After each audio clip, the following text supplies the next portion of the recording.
Hi everybody, good evening. Welcome to the webinar. It is May 2nd, 2016.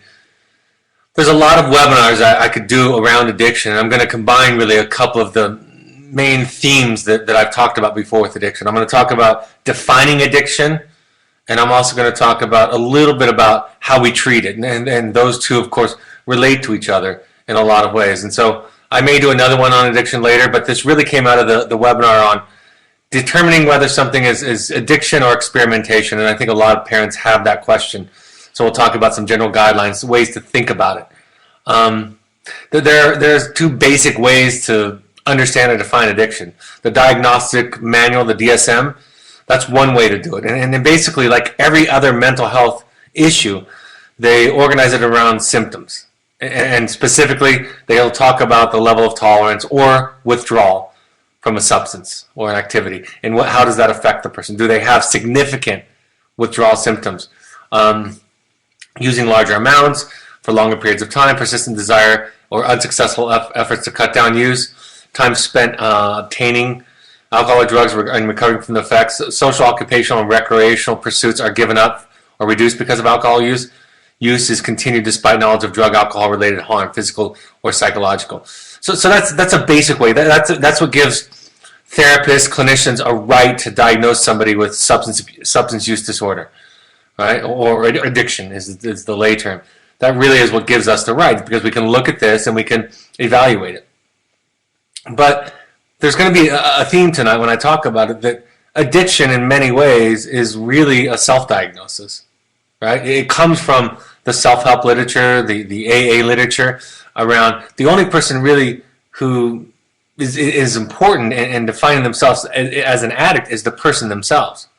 So I think for parents sometimes we get really caught up in trying to answer that question, and you don't really need to answer it for yourself.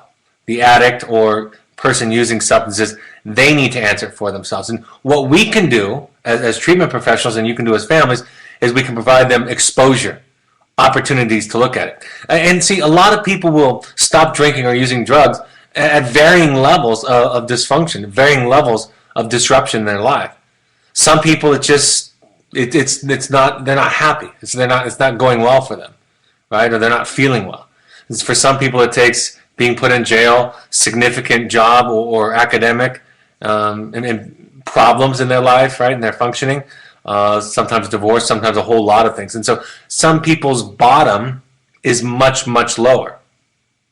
And so it really doesn't become that important at us deciding for the other person if they are that. We can say, looks like you have a problem, looks like you're struggling, looks like you fit many of these watermarks. And so we're going to ask you to look at yourself, ask you to be honest with yourself in the process. So I'll talk about that as we go along tonight. A few folks. Of teens who have used either nicotine or marijuana by 13, 68 will develop a drug or alcohol dependency later in life. 40% of those started drinking at 13 years of age or younger develop alcohol dependency later in life. Compare this with 10% who began drinking after 17. There's a direct correlation between the time of critical incident and the intervention and success. All this is saying is it matters if it's young, right? If we can address it younger, and we can recognize that, and I'm going to talk about this in a few ways tonight. The adolescent brain, and I'm going to define the adolescent brain like Daniel Siegel does. That's a brain between the age of 12 and 25 or so. The adolescent brain is different than the adult brain. And alcohol and drugs impact it differently and have greater negative effects on them, and also predispose them to addiction in ways that doesn't happen if somebody's introduced to drugs or alcohol later on in life. So I'll talk about 3 stages from the literature, kind of the way that we can think about it. And again, these are general guidelines. Early on, there's self-medicating in general. It can start off with cigarettes. It can start off with pot and drinking. Those are typical gateway drugs. But I will tell you, something new has happened in the past several years, where people are skipping the gateway drugs sometimes. That's happening. People are going to heroin earlier than they used to because it's so accessible and relatively inexpensive. And of course, highly addictive. So these are just general guidelines. Might steal medication from parents, from the medicine cabinet. School problems might begin. Maybe you can see those. A lot of you identify those as your markers, as your reason for having your child come to a voc. Rule violations, not coming home on time. There's not usually a lot of consequences from these. That doesn't just mean parents. It just means they're just not getting into a lot of trouble related to it, right? They're able to hide it. Like it says here, control it. They begin to develop a tolerance for using. Oftentimes it's very social. It's about fitting in. It becomes kind of the entryway into a peer group. And fitting in becomes more important than actual, or at least at this stage it's more important than the use of the medication, self-medicating is. Attention span starts to decrease, frustration tolerance starts to lower, and there's problems and drama in the peer group. So this isn't very different from a lot of average teenagers, right? A lot of this stuff could be happening in a lot of teenage life. So as we escalate up these three stages, we'll see them be more significant. At this point, there's been some attempts to stop using, to limit. I'll only drink beer. I'll only do it on weekends. I won't drink at a certain time. I won't smoke if I go to work. There are attempts to do it, and failed attempts at that. There's a strong desire to blame or shift the focus onto other people for what they're doing. They begin experimenting and expanding. Oftentimes, they are violating things that they said they would never do at this point, right? They're experimenting with drugs that they said they would never experiment with or use. Using instead of or during important activities, right? At work, at school, at gatherings where they need to be sober to function. Withdrawing from family and friends and changing peer groups. Sometimes that's the marker for parents. And again, it's hard because sometimes adolescents go through this anyway in a different stages. So that's where you start to look at a lot of these things. And again, a lot of this can be an awareness piece for the child themselves, the individual themselves, if they're doing it. Stealing line become, of course, more common. Academic decline, if they're working, same kind of problem. Mood swings increase the time that they're using. Preoccupation begins to increase at this point, right? They think about it all the time. Much time is spent getting, planning for it, thinking about it, talking about it. Family conflict increases. Legal difficulties might start to come up at this point. This is when they're starting to have consequences for their use. And the tolerance, of course, is getting more significant. A lot of adolescents will describe it's like a new normal for them.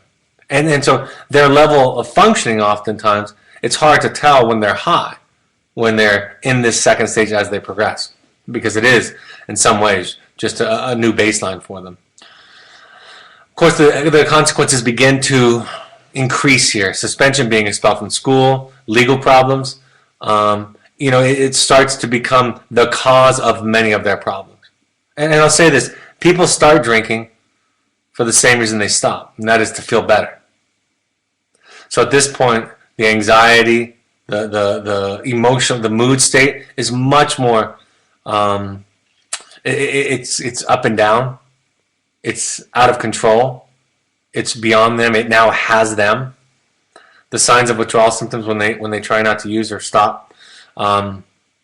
Isolating, using alone to cope to feel normal. Like I said, anger outbursts often when not using. That's another thing that parents can be aware of, is that oftentimes when they're using, they're not upset. They're not angry. It's when they're not using that they become upset, oftentimes. And so that can be confusing to people. They're not only using, stops trying to hide their use. Right now it's so out of control and so obvious that it's just in everybody's face. Binging or daily use, stealing, dealing, or prostituting to support habit, weight gain or weight loss, high tolerance and or withdrawal identifies with the culture. Now it's at the forefront, right? They've given up their sports, their music, school has been sacrificed, all the things that they used to value take a significant second seat to substance use and abuse at this point. Here's the question, right? What's the difference in approaches between somebody who's experimenting or somebody who's addicted in that third phase? And the answer is there's almost no difference in the treatment, right? When I have clients that will tell me, I'm not an addict, I'm a social user, I could quit any time, my response is fantastic. The 12 steps or the therapy we're doing are going to be there to make sure that you have a healthy relationship with alcohol or cigarettes or any other substance, right? It's going to make sure that that's a healthy relationship.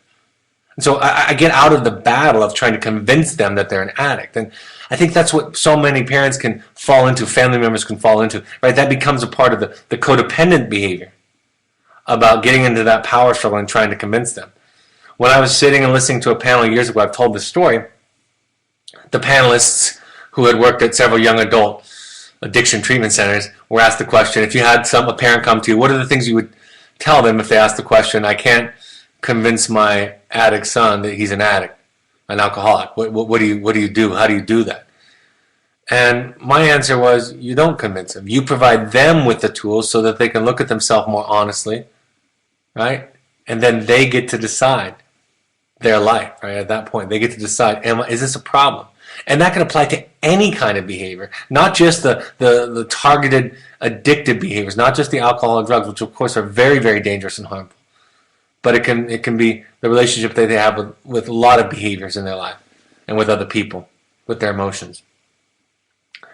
Like I said, it matters earlier, and so we want to provide them tools to be able to look at themselves. I think the 12 steps, for example, I'm going to talk about the 12 steps and the 7 challenges.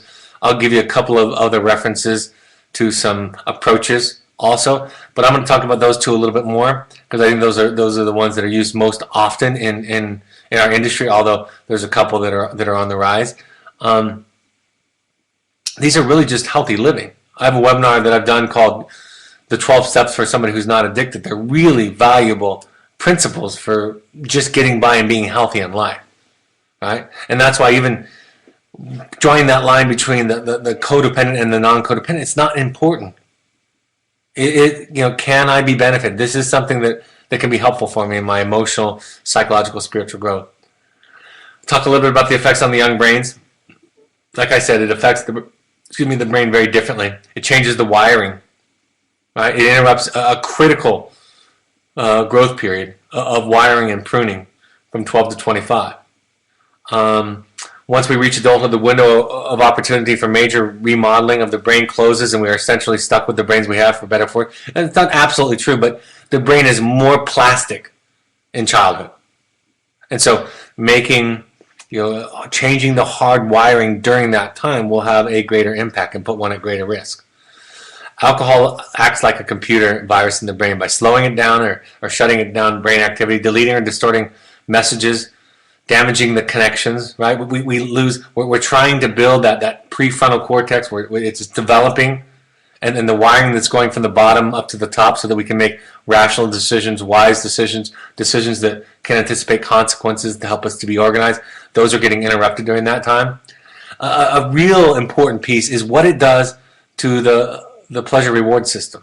See, in adolescence, before adulthood, our pleasure system is much more, it needs a lot more to be triggered, to experience pleasure. When you're an adult sitting reading a book by a fire, taking a nap, right?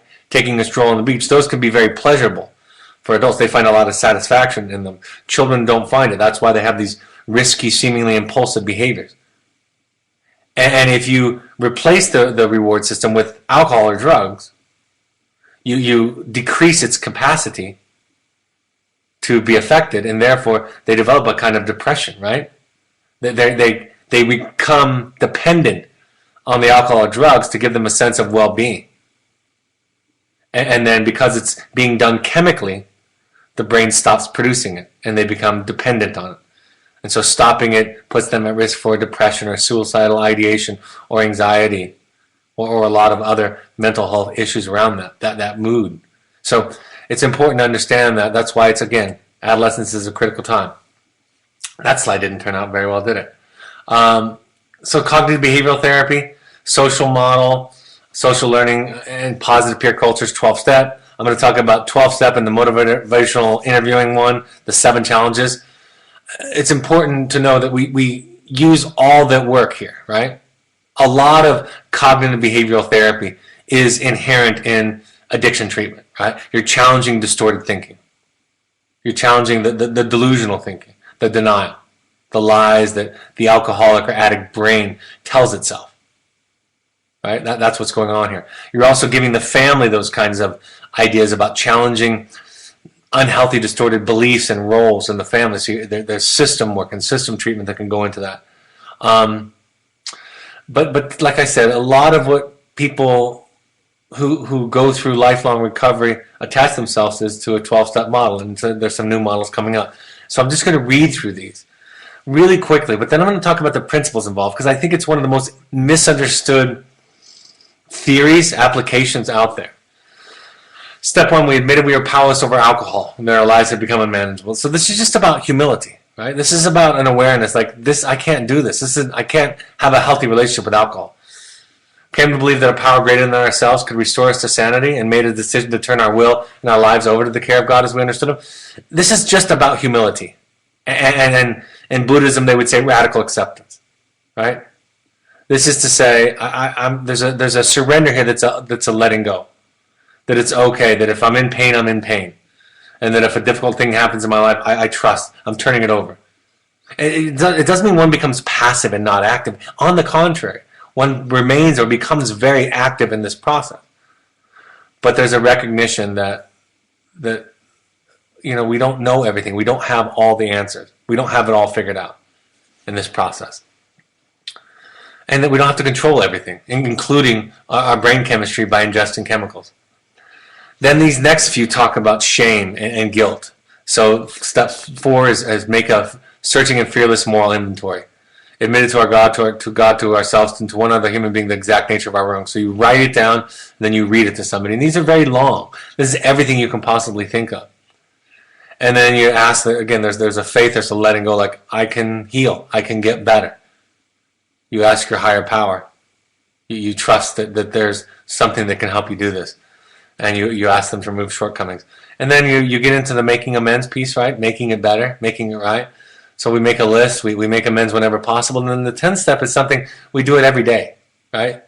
This becomes something that the addict or person in recovery does every day. Like, I'm going to say sorry.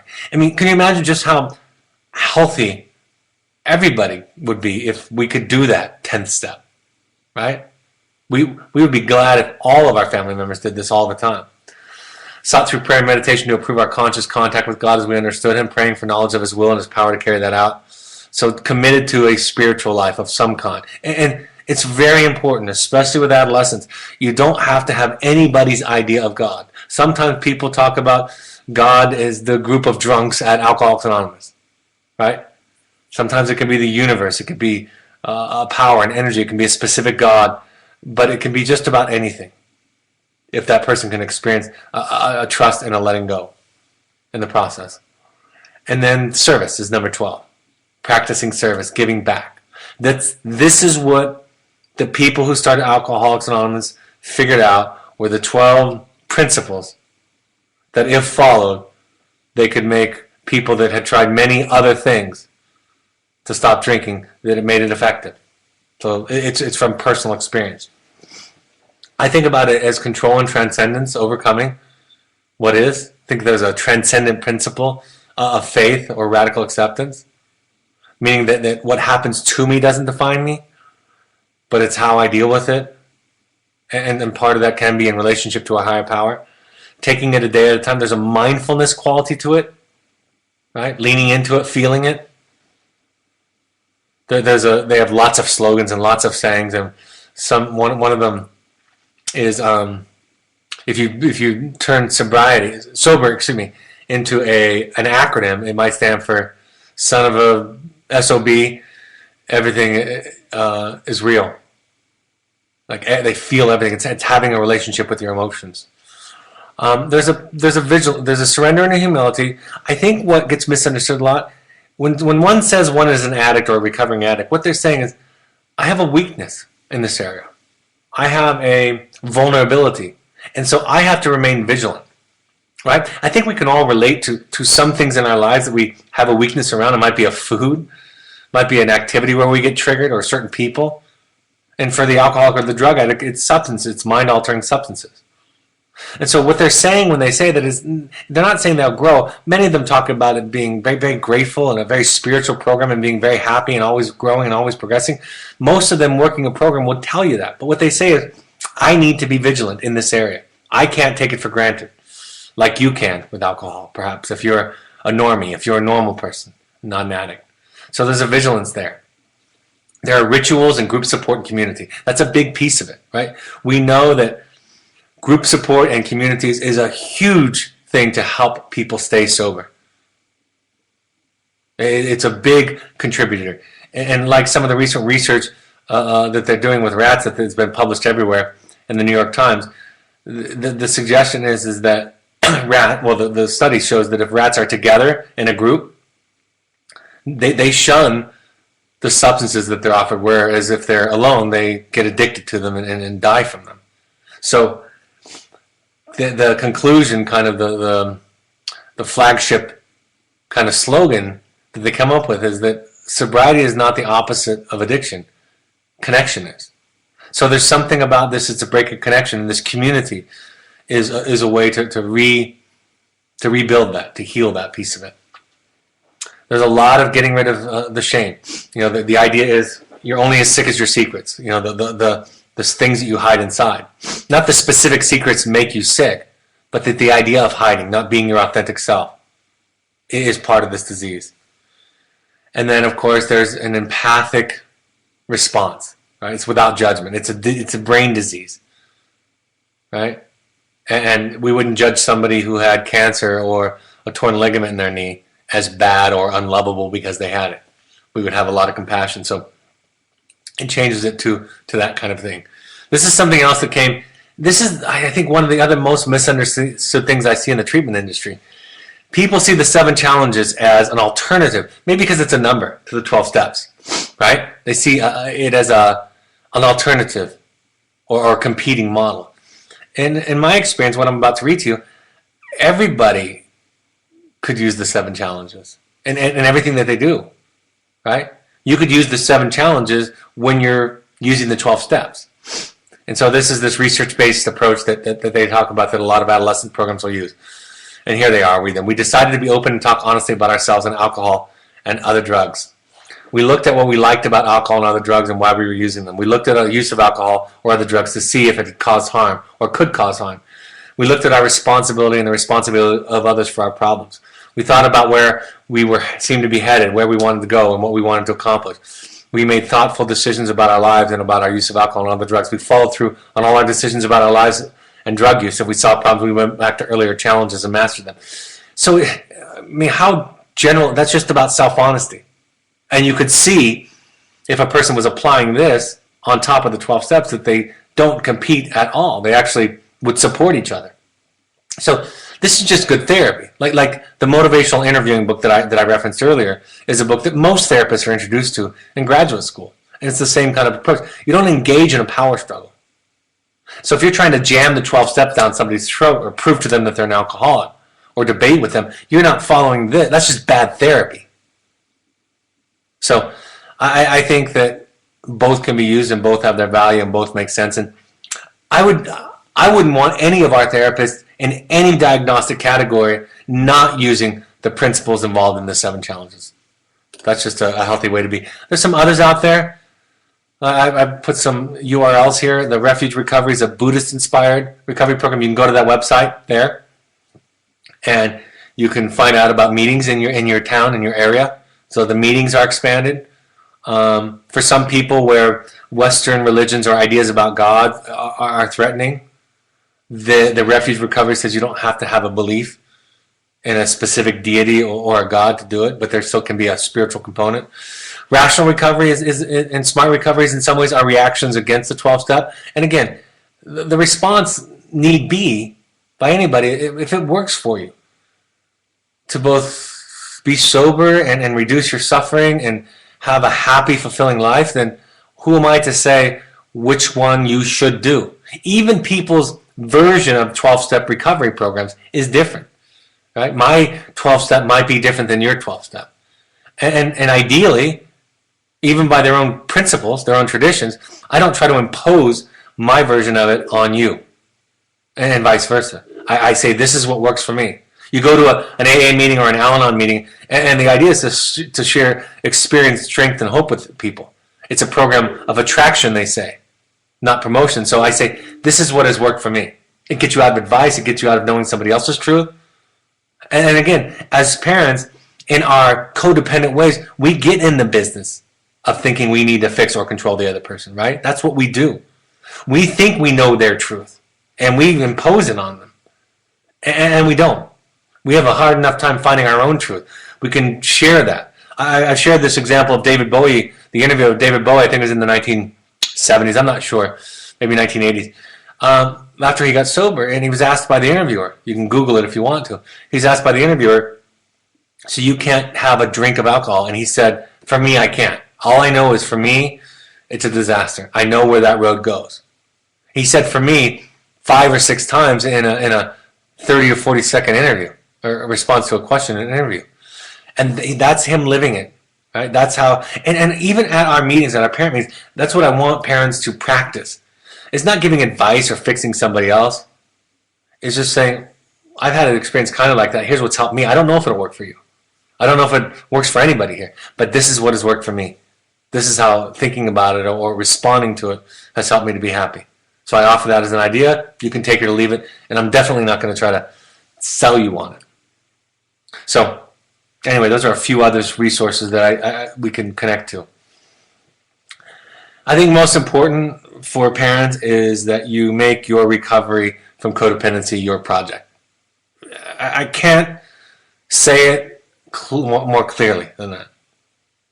Right? Your project is not to fix the addict or alcoholic.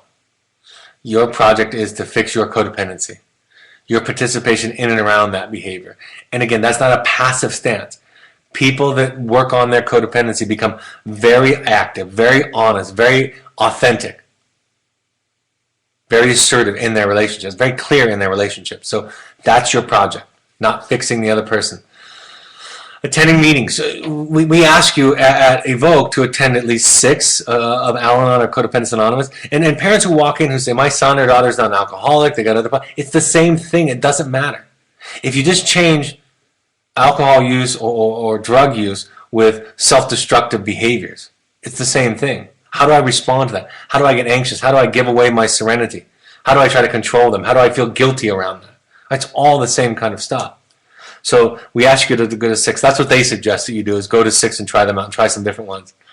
The idea of looking at it from a medical perspective.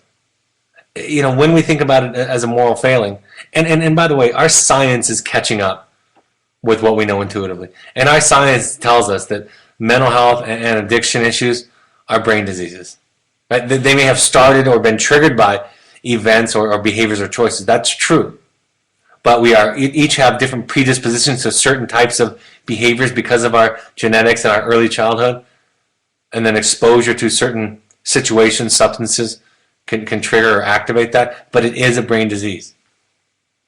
And then the brain of an alcoholic is different than the brain of a non-alcoholic or a drug addict or even specific types of drugs or specific types of mood disorders. And we know that because now we can see more clearly the functioning, the firing of the brain, the shape of the brain than we could years ago. You know, I think the idea of logic, I think people try to logic their children out of it, and this is an illogical, dishonest disease, right? It lies. It doesn't think rationally. Just like severe depression and anxiety don't think rationally. There's an idea in Al-Anon that says, you know, you can't argue with a drunk. And I think we argue with drunks all the time. And I don't mean literal drunks. I mean our children. When we're arguing with our children, we're essentially arguing with a drunk. Somebody who's being irrational. They might not have the specific symptoms of substance use disorder, but they don't have a fully developed frontal lobe. And many of them, in the situations where we might be arguing with them, they're thinking like a child. But we want to talk them into it, because we think that's the cure. Because then we won't have to set a boundary and do some of the hard stuff, right? It really becomes about control. And then we make it about right and wrong, like in my chapter in the book on right and wrong. And I just get to have my boundaries. I get to say to my wife, if she's an alcoholic or a problem drinker, I don't have to argue whether she's an alcoholic. I get to say, I can't have alcohol and abuse in my life. And I'm allowed to say that. And she's allowed to say that to me. right? I'm allowed to say to my child, I'm not okay with this. This is my boundary. This is my limit. And by the way, they're allowed to, in life, say that to us, right? But we want them to like it, to agree with it. When really what we get down to is they can say, I don't like this. This is my boundary, mom, dad. If you're making me do that, let me know, but don't talk me into it. Don't debate with me. Don't make me wrong in this process. That's what they could say if they could find that voice, right? If they could really speak authentically, that's what they would say to us. Act early and often. People always say, is it too early?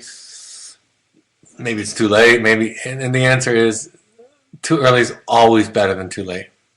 If you think of the potential pros and cons of too early versus too late, the risks of too early is that maybe it's they might be angry at you. They might not think it's relevant. Some parents worry that they get exposed to other people. Those are potential risks, correct? But what's too late? Too late is the disease has become so insidious that it's difficult, if not impossible, to treat. And of course, there's the kinds of problems, the kinds of situations that come up from harming others and harming themselves, and even potentially dying in the process. So too early is, and its pros and cons, when weighed against too late, are no match. It's a journey. You're not going to arrive. Being in recovery, being on, again, I don't think this is very different from most therapeutic issues. This is a journey. And we're always on. The people who quit, the people who have learned everything there is to learn, who have arrived in life, those are some of the hardest people to talk to be around. Because they can't learn anything new because they've learned it all. They already have all the answers. They've already figured it out. And so part of this approach, this journey that we're talking about is, and I know it's a big bubble burst. It's a lifelong journey, and the less we can think about it in terms of destinations or arriving, the healthier we're going to be in the process. When you think about a relapse prevention plan, think about that one for you. What's your relapse prevention? What does a relapse look like to you in your codependent behaviors, in your unhealthy parenting behaviors, in your unhealthy communicating, right? Whatever that is, it's different. It might be yelling, raising your voice, might be arguing or debating, might be shaming or guilting. Could be a whole host of things. And then what are you going to do to make that better? If you make that your focus, if you make that your project, it'll have even from the get-go, a fantastic impact on others in your family, because they'll feel that from you. It's much different to be with somebody who's making their emotional and psychological growth their project versus making mine or somebody else's their project. It feels differently. I feel much safer, much more willing to open up, much less shame. I'm more willing to take my walls down and to take some risks in that kind of a relationship, or a relationship with that kind of person. So work on your relapse prevention plan. If you don't have one, make one, write one. The serenity prayer, I didn't list it here. I probably should have. God grant me the serenity to accept the things I cannot change, the courage to change the things I can, and the wisdom to know the difference. This is a prayer that is spoken at the end of most 12-step meetings everywhere around the world. And it has 3 main points, which is, please help me to be at peace with the things I can't control. Please help me to work on the things I can. And please help me to know the difference. Our I feel statement that we share with you, that we teach to the clients, to the participants, it essentially, the last part, which is, what's my hope for myself and what's my hope outside of my control? We do that, practice that, so we can become mindful and understand. I have parents that can't do that. When they get to the part about hope inside of their control, they're stuck. Let's use substance abuse as an example. They get to that and they say, what I hope for you is that you'll stop using. What I hope for me is, I don't know. Because they don't think in those ways. They don't think about what they can control. And that leads to depression and anxiety. When we think about what we can control, we feel empowered and liberated and hopeful and optimistic. So, what can I control? I can control how I talk to you. I can be responsible for my own serenity. Right? Instead of making my children responsible for it. Instead of living that crazy idiom, you're only as happy as your least happy child. We can take some responsibility for our own peace and serenity in life. And of course, we're going to be affected by our children, but getting by day to day is our job. for us. We don't need to put that on our children. That doesn't need to be their burden to carry. So living the serenity prayer is a key kind of foundational concept in this process. And then it's not a power struggle. Right? It's the strangest dialectic for a parent, because I'm going to be more active. I'm going to work on listening. I'm going to work on boundaries. I'm going to work on communication skills. I'm going to work on awareness around my own childhood and how it impacts me, and how that impacts me in the way I show up. I'm going to work on my own shame. Right? I'm going to work on all of that. And I'm not going to work on fixing you. But when I work on all that other stuff, I make different decisions. I set different boundaries. I don't tolerate certain things in my life. And I ask for what I need. And I encourage my young adult children to go to therapy, to go to treatment. I send my adolescent children to treatment because I'm not okay with this anymore. And that's good enough for me. So it's a fundamental shift in an individual. And as we think about what is addiction, if you were drawn to this webinar so that you could figure out if your child was an addict, it's kind of the draw to it, right? That's what we think about. You can be satisfied to know that they might meet some of the criteria. You might look at that 3-stage model that I presented and say, I can kind of see where they're in that stage. But the treatment is the same. The therapy is the same. Your work is the same, no matter where they are on it. I think in many ways that's the blessing, if you will, of having a child who struggles, is that we are asked to look at ourselves and develop our awareness of ourselves in ways that parents of children who don't have these kinds of struggles never have to look at. Some do, but most of them don't. And I know a lot of you would say, well, I'll sign up for that. I'd rather do that than have to go through all this pain. But we can make a shift. We can have gratitude with this disease. We can have that expression, I'm a grateful alcoholic, I'm a grateful recovering alcoholic, I'm a grateful recovering codependent.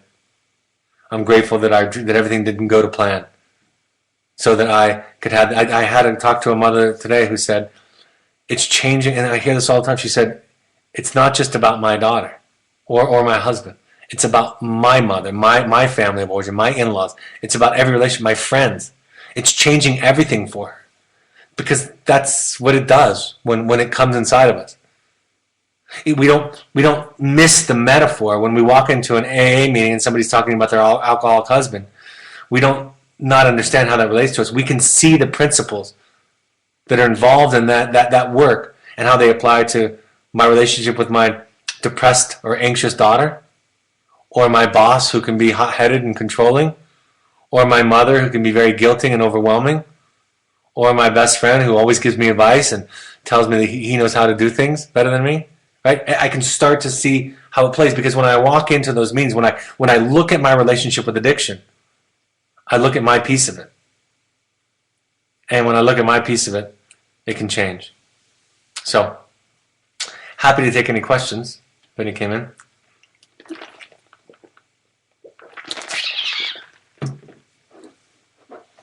Why are clients with ADHD more prone to using drugs? Is it because of the chemistry involved in ADHD, or the shame that develops when teens cannot succeed socially and academically compared to others? You're right in both accounts. We know there's a high relationship to learning disabilities, ADHD being one of them. We know there's a high correlation to that and school failures and school struggles and substance abuse. We know that. Also, because of the wiring of the brain, because of the way the brain is functioning, some substances bring the person with ADHD a sense of focus, right? It's like they're self-medicating, literally. So, yes, the shame, the feeling out, the not feeling accepted or successful, all of that's a piece of it. And it may very well have a medicating element to it. Besides the fact that the person with ADHD is impulsive, that they're going to have some limitations in executive function, which is rational, forward thinking, kind of seeing the big picture. They're going to be more impulsive. So it's really a trifecta of issues that cause one with ADHD to be prone to or susceptible to substance use disorder. Good question. This is how I think of step one, and it seems to work for me in my experience. We admitted we were powerless over people, places, or things. I love that you said that. I wish every parent, I wish every person was. I wish it was like in our public school system was exposed to the principles, many of the principles in the 12 steps, and many of the principles of the 12 steps are just good principles for living. But when people don't know that, when people act like they are, when I act like I am, when I act like I'm God, like I have to control everything, and then if I don't control it or help fix everybody or everything, then the world's going to fall apart and it's not going to be okay. That's the kind of thinking that goes into that, right? And I end up getting obsessive and controlling and anxious and all those things. And so again, the people that I meet in AA and in Al-Anon and Codependence Anonymous and all of those meetings, Narcotics Anonymous, those people are many times some of the most insightful people. They have a debilitating brain disease of addiction. Sometimes it's life-threatening. It's real. But the work, when they're working their program, their recovery, they're a pretty powerful bunch of people. Could you elaborate on how you would apply these steps and tools with kids with anxiety or depression? I'm not in control of my child's depression. I didn't cause it. I can't cure it. I can't control it. Those are the 3 C's that they talk about now and on. So what I am in control of is how well I listen, the boundaries I set. It focuses me back on myself. I can work on my own shame and how that controls me, my own fear and anxiety. You know, in recovery, we make our serenity our responsibility versus what a lot of parents do, what a lot of us do a lot of times when we're slipping, is we say to the child, change your behavior so I'm happy and not anxious. So I'm not worried, so I'm not upset or sad or hurt. Look what you're doing to me. That's how we parent. That's how we try to get them back in line. So when you change your relationship with the disordered behavior or thinking, you don't say things like that. You say, here's what I'm going to do. I am concerned, but here's what I'm going to do to take care of myself. And here's the boundary that I'm going to have around that. And I have to face these fears and these anxieties when I set that boundary because it wasn't okay for me to set them in my family. Or I believed I had to be right. All those things. And so setting boundaries, making parenting decisions, communicating, understanding where your issues and how they affect you are and where they come from, your issues around shame and guilt, all of those things absolutely have application to parents with any kind of children, even children that don't even have mental health issues. And again, I'm pretty passionate about this, but the people that I bump into socially, that I'm around socially, whose children don't have any perhaps diagnosable disorders, they don't have an advantage over you. They're not doing better than you. And they don't have to ask themselves some of the questions that you're asking yourself because they don't have symptoms in their family. But I look at it and I think, oh my gosh, if I was in the family, I would go crazy being talked to that way, having that put on me. So not only are they applicable to parents of children with other diseases and disorders and issues, but they are applicable to even if your children don't have diagnosis. That's why the work is the same for parents. The work is the same for the child, whether you're a substance use disordered person, an addict, or not. And that's why the work, when I do sibling webinars, I'll get to this one in a second, when I do sibling webinars, I do them and I realize it's the same work. It's the same stuff that I talk to parents about when I'm talking in relationship to their child who's in treatment. Our 19-year-old son has been living with us. We told him to have a job and to go to therapy, and he's doing that, but he still smokes pot daily. He's finally talking about changing his life and has not been impulsive about it. He goes to his therapist weekly and is facing his difficulties. We're getting results we want, and our relationship with our son is mending. Some would say we're enabling because he still smokes pot. We don't think so. Are we deluding ourselves? Well, the people who have opinions about what you're doing, they can just go back to working on themselves. It's a good question to ask yourself. You know, the answer to that question would be in the subtleties of the process. It doesn't sound like you're deluding yourself. But you could get to a point where you say, you know, this is enough. We've been doing this, and he's been on the verge of changing his life for some time, and so we're not okay. You get to decide the truth for you. And it is important to ask yourself, to learn about enabling behaviors, to learn about rescuing behaviors, to learn about poor boundaries, and then ask yourself the same thing I would say to you with your boundaries is the same thing I was talking about earlier with the addict. You get to decide at the end of the day. And so we go to therapy to ask ourselves tough questions, to look at things about ourselves, to explore the unexplored, to examine ourselves, to look at ourselves. And if we have an empathic, compassionate, wise therapist working with us, they create a situation where we can be clear with ourselves and honest with ourselves without shame and guilt, with courage and honesty. And then we see in the small behaviors. It's all in the details. It's all in the why you're doing what you're doing. You know, I said to a father when he was thinking about having a young adult son come home instead of going away to a sober living environment. I said, if you come home because you think he deserves it, simply, or your love can cure him, or as the father told me, the last time he went away to school, he got into drugs, and so I don't want to let that happen again. So the father's thinking was, I can control this. So that's not going to work. But if he said, I'm going to give him a chance. If he fails, we learn something. If he succeeds, we learn something. I can't control it, but I feel good about the decision. I feel comfortable with it. I feel like I'm doing it from a place of integrity and love and compassion and wisdom, and so he's going to come home. So you see the definition of the disordered relationship is in the why more than the what. Does letting go of what you cannot control mean giving up hope for your addicted child? It means exactly the opposite. See, people that let go are more honest. I'll use this simple example. Imagine that I was letting go with you. I was practicing letting go. What I mean by that, what they talk about that. Then I'm going to actually tell you the truth. Why do I lie to you? Why do I avoid telling you the truth? Because I'm trying to control how you feel.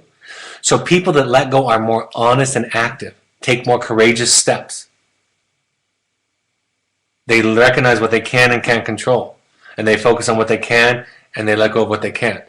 I'm not going to try to fix my son's addiction, but what I am going to do is fix my relationship to him and his use so that it's as healthy as it can be, and then I'll turn the addiction part over to him. That's what it looks like. It's powerful, not passive, not weak. It's courageous and strong and brave, and difficult for most of us.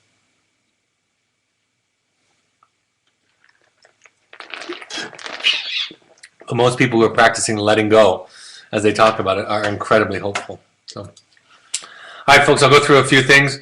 We have the intensives and workshops. I talk about those all the time. The intensives, if you want to do some really serious work, you come to our intensives. This is for Finding You is for any adult. Heroic Journeys is for families.